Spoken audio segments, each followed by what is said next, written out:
Welcome back to Some of the Answers. It's been a while. In fact, it's been over 18 months. Just for fun, when I decided that it was time to record a podcast, I thought I'd go back and listen to the last episode that we left you with. I believe it was season 1, episode 9. So we're going to call this season 2, episode 1. That last podcast was recorded not only about 10 days after the United States began to go into various stages of pandemic lockdown in March of 2020, but it was also recorded on the day of the Salt Lake City earthquake. Off the top of my head, I believe it was about a 5.4 or maybe even a 5.7 earthquake. It literally rocked our worlds, and it made life very interesting. I talked in that episode about the illusion of stability that we were all so clear was no longer a part of the landscape of our lives. With all of the changes that March of 2020 brought, having an earthquake literally shake us, at least those of us who are local here, it was a rough time. It was a really rough time. I personally suffered from an immense amount of what's called earthquake anxiety, which I learned was a real thing one day as I was doom scrolling on Facebook or Instagram. And it's caused by the unpredictability of the world of earthquakes, of having your life and your world literally shaken up, and just the reality of not knowing what's going to happen next. I know everyone in our world, literally everyone on our planet who is conscious, has had experiences of not knowing over the last year and a half. And that's why I decided it was really time to dig back in and start this podcast back up. You know, the name of our podcast is Some of the Answers, and our tagline is the little joke about we don't have all of the answers, but we do have some of them. And it's really true. No one has all of the answers to anything, but we do have a few answers. You know, we have some advice we can give. We have some good directions we can set people on. And so it just felt like it was time. And so here we are. Now we're doing something a little bit different. And I keep saying we because my intention is that Jamie will come back and record with me. I'm doing this one solo today. But my intention is that we get to do that again together. But we're doing things a little bit differently starting this season. I was encouraged to not only do an audio, I'm going to move that down a little bit. There you can actually see my chin. That was kind of weird having that covered up, right? But we're also recording video, which is what I'm talking about. So if you're listening to this on Spotify or Podbean or iTunes, you're not going to see the video, but if you're watching us on YouTube or even through our Facebook feed, you get to see my lovely face today. So I'm also noticing I need to invest in some glasses that don't reflect the light back there so that I don't have to keep moving my face down like this and not having that be an issue. All the fun technological things we get to figure out when we take on new adventures. So let's just talk a little bit about what's going on. I've noticed that lately, here we are in October of 2021, right? So it's been, what does that make it, 19 months since that shutdown happened, just about. Lately, a lot of people are coming in, both new clients and people we've been seeing for a while, and they're saying things like, why am I still not okay? I should be okay now. Or there's some people who really felt like they were doing just fine for a while and they finally have reached their limits. They're finally at that stage of not being okay. They held things together. They did what they could do for themselves and for their families, and they finally reached a wall, and they're coming to us and saying, I'm not okay. And so I've been reflecting on that question. Why is it that people are there now? Or why is it that people who thought that they were doing better suddenly aren't? Or why is it that people who've been working really hard, they've been working on their mental health, they've been taking care of themselves, they've allowed other people to take care of them, but they finally just got to a point where they thought they should be okay and they're not? So why is that? And I don't have the answer, but I do have a few reflections on it. And the biggest one is that I think a lot of people at this point are saying to themselves, we should be back to normal. Things should be back to the way they were. And I think it's a fallacy, honestly. It's something that's getting people really stuck, and it's having people struggle because they feel like things should be back to the way they were. And here's the reality: they're not. The other piece of that reality is they're never going to be. Life is never going to look the way it looked in February of 2020. And, that may sound like a big statement to make, but the reality is if you look back on any period of time, your life now doesn't look like it looked a year and a half ago. And your life a year and a half ago doesn't look the way it looked a year and a half before that. And the way it looked then doesn't look the way it looked 3 years before that. Life is constantly changing. You are constantly changing. Your family is changing. Your children are growing up. You're learning new things. Your job has changed. There's so many different things, so many different ways in which life is constantly changing and evolving. And yet, as human beings, we have this desire to get back to what seemed comfortable. Comfortable is the place we all like to get, right? Of course, there's that quote about that there's no growth in comfort. There's no growth in the safe places. And like it or not, we've all done a lot of growing over the last year and a half. I know that I have, and I know everyone around me has as well. So that's really the biggest stumbling block I see, is that there's this desire to get back to normal. Those were air quotes for those of you that aren't watching this on video. And normal, just in the ways that we saw it before, just doesn't exist. We also aren't out of this pandemic. That's just a reality. I live in Utah, and cases here continue to rise. There's a constant underlying stress of what's going to happen. Are we going to have to shut things down again? Are schools going to close? Are businesses going to close? Can we keep on going in the ways that we're going, or are we going to have to make drastic changes again? And the answer to that is that no one knows. But the not knowing is a big part of the stress that people are feeling and experiencing. Unfortunately, there's nothing to be done about the not knowing in a certain sense. Only time will tell all of that, right? Of course, we can all keep taking individual actions: wash your hands, wear a mask, get vaccinated, all of those sorts of things. Keep yourself healthy and safe to the extent that you can. But we don't know what's going to happen in the future. And as human beings, we don't like to not know. We want to know what's coming up next. We want to know how things are going to go. And it's unfortunate but true that we can't always know. So that's the first reflection I have, is just this constant desire from people that they want to get back to the way things were, and, knowing I know that we can't. I have to remind myself of this too. I'm not immune to any of this, okay? So I deal with the same struggles myself. Another big piece of it is, there's certain changes that people have really embraced. I just had a friend tell me yesterday that their daughter had a big issue at school and decided to go back to online schooling. And the school was just like, yeah, okay, cool, let's do that. There was no struggle. There was no, oh my gosh, now we have to get an IEP and we have to get the counselors involved, and it was just simply a matter of saying, I'm more comfortable going to school at home. And within a day, they'd switched her over to online learning, and she's back at home now. For her daughter, that's the best situation. It's not the best situation for all children. Obviously, some people have been better off being back in school, but for her, that wasn't the case. And it's a great new normal that it was an option for her to just go back to being at home. Similarly, I have many adult clients who work in office environments where it's been kind of a whiplash, right? Like in 1 minute they say, okay, we're coming back in to the office. And then they say, well, you only have to come in if you want to come in. And then the next day they say, oh, no, wait, the case count went too high. And so now we're all going to stay at home again. They've been back and forth between working from home and working in offices. Some people with more choice than others. So, there's flexibility in working from home that a lot of us have found, but that flexibility isn't always available.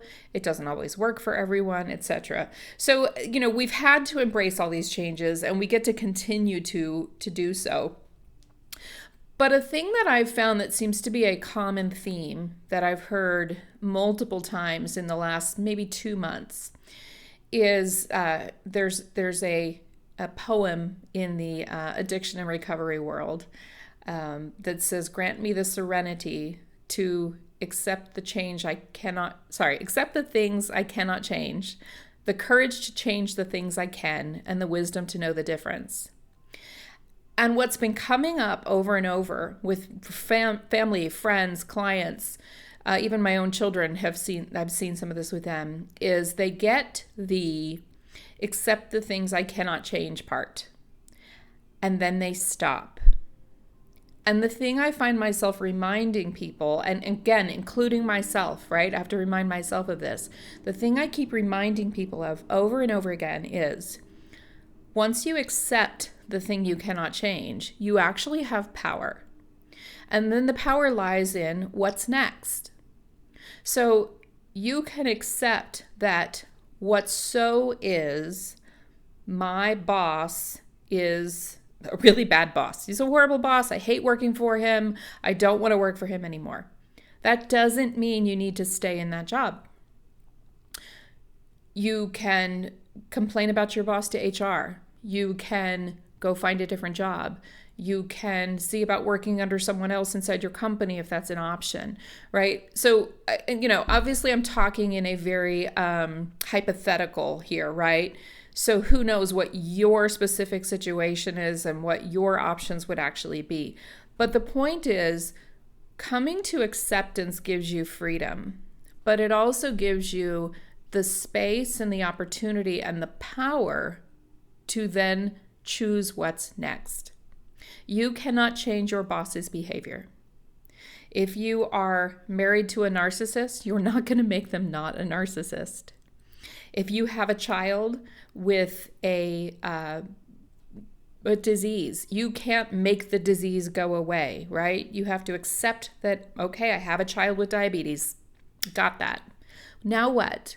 Well, let's change their diet so that we can manage the diabetes in a way that has the least amount of impact on them and on the rest of our family. So getting to acceptance does not mean that there's not still actions to take. We have to accept the parts that we can't change and then take the appropriate actions where needed to make life work. And that's the thing that I keep seeing missing with people over and over again. So I'm going to invite you to do something.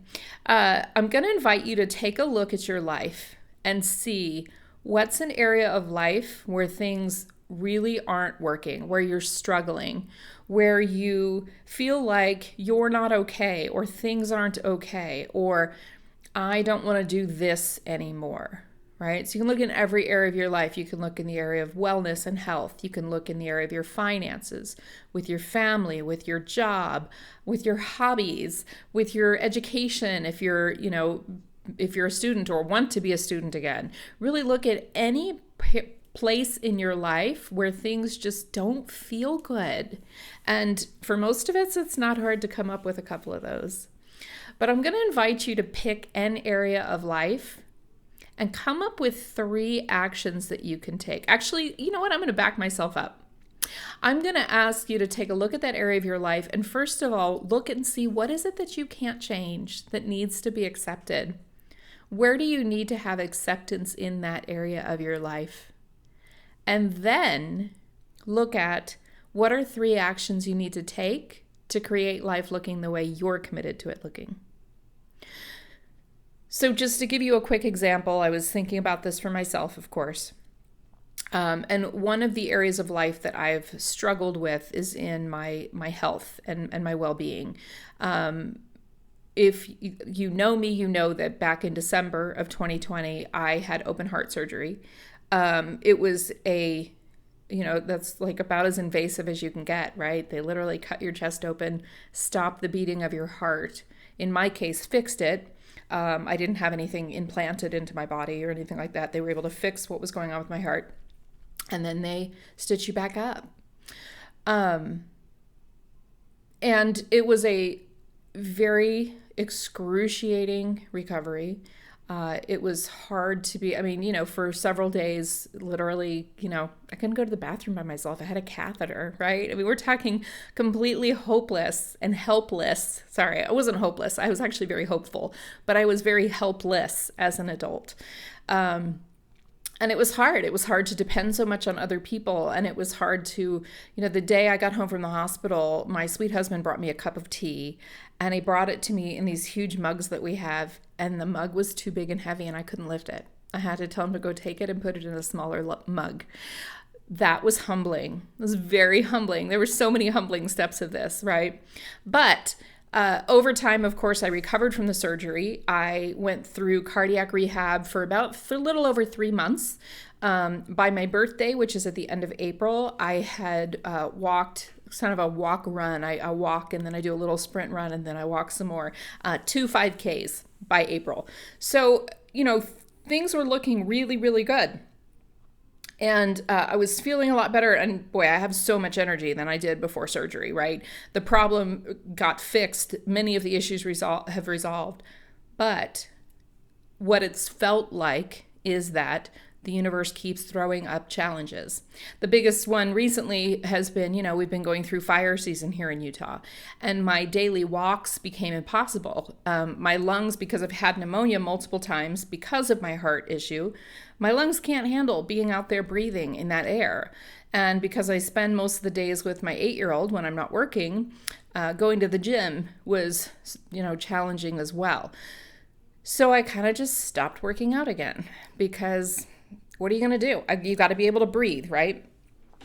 So that's just sort of like a quick snapshot of some of what's been in my way. But those are the things that I've been struggling with, right? That's kind of the area of life for me, is how do I get to remain active? I love moving my body. I love walking. I love running. I love riding my bike. I love hiking. I love all of those sorts of things. And it's been a struggle for me to do it for really, almost a year and a half now. It was last July that I first started having issues caused by my heart. And from that point on, it's really been a struggle. So the acceptance, where does acceptance come in? Well, first of all, there was a lot of acceptance along the way during my healing, but right now I can accept that I've done what I've done and I haven't done what I haven't done. And I can't change that. I can accept that I've gained the weight that I've gained because of the choices I've made. I can accept that I really need a new pair of shoes because literally my gym shoes have holes in them. And it's time for a new pair of shoes so that I can comfortably walk and not hurt myself more. I can accept that. I've put the holes in the shoes. Great. I'm proud of the holes in the shoes. I can also accept the limitations of my daily life schedule. I don't have 2 hours every day to go hiking up in the mountains. There's a lot of pieces like that where I can just accept that's the reality. That's the reality of the life that I have. And then the next step is I invite you to take on 3 actions consistent with what it is that you want to create. So my 3 actions were actually really simple. Number 1, I put going to the gym in my calendar. So it's scheduled out for the next about 3 weeks right now. And there's going to be a little bit of a schedule change there for me. And then I'll shift things around and I'll make sure that the gym gets to stay in my calendar at that point, right? But that was my first action, was put gym in calendar. Second action was to get back to drinking enough water. I'm clear I haven't been drinking enough water. I've put a couple things in place to be able to do that, including my Happy water bottle that's next to me all the time. That was a habit that I had for a long time that I dropped, and it's a habit that I'm putting back in. So making sure that I'm drinking enough water every day. And the third thing is actually that I don't eat enough food. I often, on many days, I get up in the morning, I have my coffee, I come into work, I work for a few hours, I maybe have a little something, probably get a lunch around 3 o'clock, and that's about it. And then I go home and maybe I have popcorn before bed. So I'm working on a few actions to make sure that I get enough food, which is actually, in my case, that's more than one more action, but I have a few things. I have a call scheduled with a friend that's going to help me with some of that. I'm doing some meal planning this weekend that's going to help me with that. So a lot of different things to make sure that I eat because really there's no wellness without food. Our bodies need fuel. So I just invite you to look in your own life, look and see where you feel stuck, where you feel like things just are not okay. Look at what you need to accept and look at what is the reality you want to create. Find 3 actions you can take. They can be simple. They really can be simple. It doesn't have to be run a marathon. It doesn't have to be find a new job. It doesn't have to be, start dating again. I mean, I don't know. Everybody's different, and for some of you, those might be the right actions to take, but just look for yourself. Take on 3 actions that you feel like you can handle. Don't try to take on some big giant project, especially if you're already feeling overwhelmed. Just find 3 things that you can do to make a difference. Okay.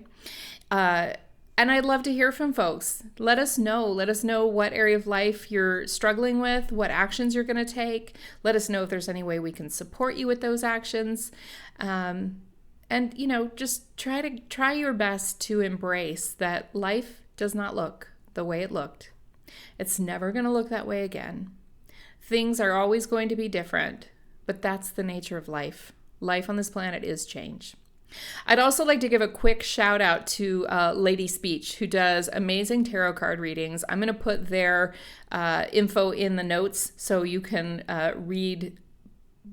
watch whatever it is that you do with their podcast. I know they have a TikTok as well. But I prepared most of this yesterday, and this morning I listened to their new moon tarot reading that they did last night. And I was just shocked, like how much of what I had written in my outline was so spot on with the reading they gave last night for the new moon in Libra. So if astrology and tarot reading is your thing, definitely check them out. They are a gender fluid person, so I think I've used both the pronouns they and she. They do accept both. But seriously, check it out. It's a spot on tarot reading of what's going on right now in the world. So anyway, thank you. We're excited to be back. Hopefully it'll be a wee pretty soon. And in the meantime, be well.